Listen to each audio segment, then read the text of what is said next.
വൈകിട്ട് ജോലിയും കഴിഞ്ഞ് ഐഷുവിനെ പിക്ക് ചെയ്ത് കേട്ടോ. ഐഷുവിനെയും പിക്ക് ചെയ്ത് നേരെ റെയ്ഹുവിൻ്റെ സ്കൂളിലോട്ട് പോയി. അവൾക്ക് 4 മണി വരെയാണ് ക്ലാസ്.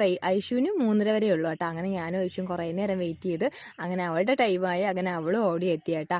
അപ്പോൾ എന്താ പറയുക, ഈ 2 മക്കളെയും കൊണ്ടാക്കിയിട്ട് ജോലിക്ക് പോകുന്നതും തിരിച്ച് വന്നിട്ട് അതേപോലെ വിളിച്ചുകൊണ്ട് പോകണതൊക്കെയാണ് ഒരു സമാധാനം. അല്ലാതെ എത്ര സ്കൂൾ ബസ്സിൽ വിട്ടാലും മറ്റുള്ളവരെ ഇതാക്കിയാലും നമുക്കൊരു സമാധാനം കിട്ടില്ല കേട്ടോ. എനിക്ക് ഏക ആശ്വാസം ഇത് മാത്രമാണ്. അങ്ങനെ രണ്ടുപേരെയും കൊണ്ട് നേരെ കടയിൽ പോയി കേട്ടോ. ഇക്കാക്ക ടയർ കടയാണ്. അപ്പോൾ നേരെ പോയിട്ട് ഇന്ന് റെയ്ഹുനാണെങ്കിൽ ഒരു സംഭവം കിട്ടിയിട്ടുണ്ടായിരുന്നു. അപ്പോൾ ആ ഒരു ഡ്രോയിങ്ങിൻ്റെ എന്തോ പിക്ചറിൻ്റെയൊക്കെ സംഭവങ്ങൾ അത് കാണിച്ചിട്ട് പോകാമെന്ന് പറഞ്ഞു.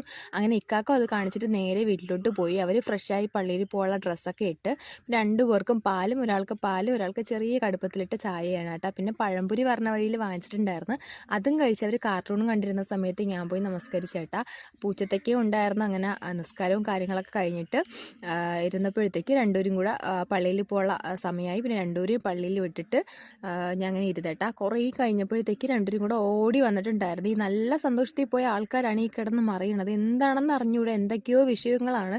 പിന്നെ അവർക്ക് അവരുടേതായ വിഷയങ്ങൾ കാണൂല, നടക്കട്ടെ എന്ന് വെച്ച് ഞാനും അങ്ങ് വിട്ടു. അത് കഴിഞ്ഞ് നേരെ ട്യൂഷനും കൊണ്ടാക്കിയിട്ട് ഞാൻ നേരെ ഡ്രൈവിംഗ് ക്ലാസ്സിനാണ് കേട്ടോ പോയത്.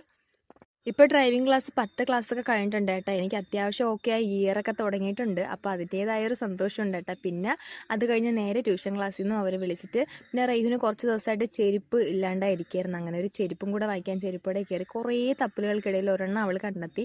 അങ്ങനെ അതൊക്കെയായിട്ട് നമ്മൾ നേരെ വീട്ടിലോട്ട് പോയി. അപ്പോൾ ഇത്രയേ ഉള്ളൂ വൈകുന്നേരത്തെ വിശേഷങ്ങൾ. ഇഷ്ടപ്പെട്ട എല്ലാവരും സബ്സ്ക്രൈബ് ചെയ്യണം, സപ്പോർട്ട് ചെയ്യണം. ഈ കാക്ക കിടന്ന് ഭയങ്കര വിളിയാ. അപ്പോൾ okay, tata, bye bye, see U.